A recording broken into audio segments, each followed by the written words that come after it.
The temporary news studio smelled of fresh drywall and desperation. It was a sterile, hastily assembled space in the belly of a downtown office building, a world away from the familiar, organized chaos of the original KWTV-7 headquarters. For Alex Carter, the newness was a punishment. Every scent, every sound, was an alien landscape his brain had to navigate with agonizing care. A month had passed since the fire, but the acrid ghost of melted plastic and burnt insulation still clung to his clothes, his hair, his lungs. He was a sound mixer. His job, his entire professional identity, was built on control. He took the raw, messy audio of the world, a reporter's voice battling sidewalk traffic, the subtle rustle of a politician's suit, the roar of a crowd, and tamed it. He smoothed the peaks, boosted the valleys, and filtered the noise until only the intended reality remained. He dealt in what was recordable, quantifiable, but the fire had shattered that reality. Now his own senses were the wild, untamed feed.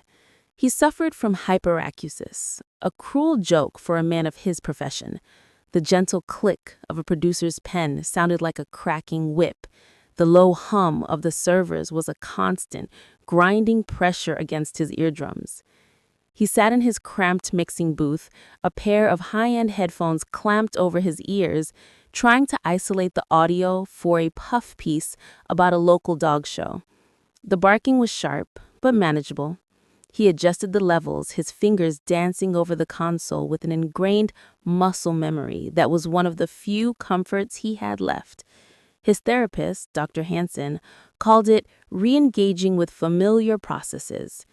Alex just called it surviving until his next shift ended. He closed his eyes, focusing on the waveform monitor, a green line pulsing with the excited yaps of a prize-winning beagle. His mind drifted, as it always did, back to the fire. He wasn't just haunted by what he saw, but by what he heard. The fire alarm, a shrieking, repetitive B-flat that had since become the soundtrack to his nightmares.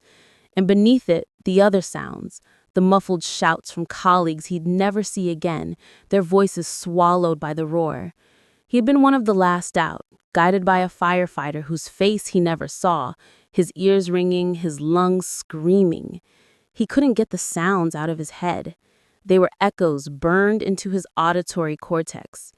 He pushed the memory down, gritting his teeth, and focused on the beagle. And that's when it happened. It wasn't the fire alarm.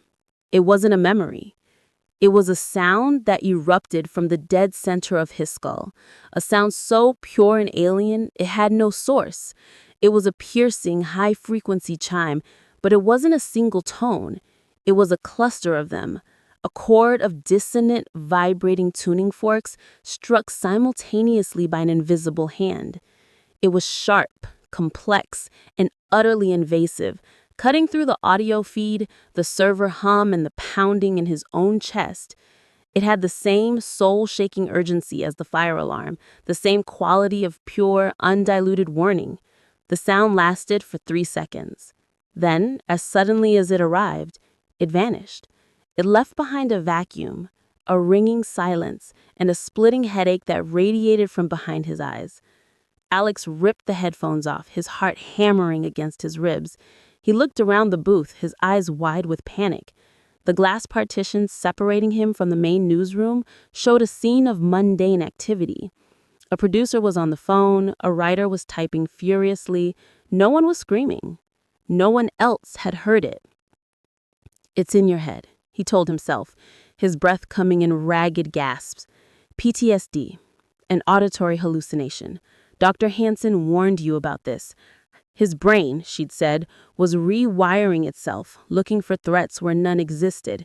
It was creating phantom alarms. He squeezed his eyes shut, trying to will his pulse to slow. "We have a breaking story." The voice of the news director, sharp and frantic, cut through the newsroom chatter. Alex's eyes snapped open. A call had just come over the police scanner.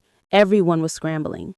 Major pileup on the I-5 overpass. Multiple vehicles, reports of fatalities. Get a camera crew there now. Now. Alex felt the blood drain from his face. He swiveled in his chair and looked out the large window at the far end of the office. Through it, past the grid of city streets, the I-5 overpass was clearly visible. A plume of thick black smoke was beginning to curl into the afternoon sky. It had just happened, moments ago. The timing was too perfect, too precise.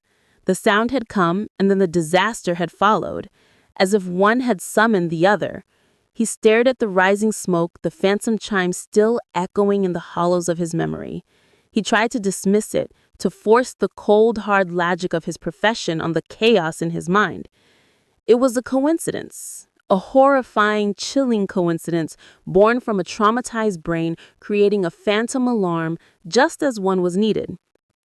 It had to be, because if it wasn't, he didn't know what it was, and that thought was more terrifying than the fire itself.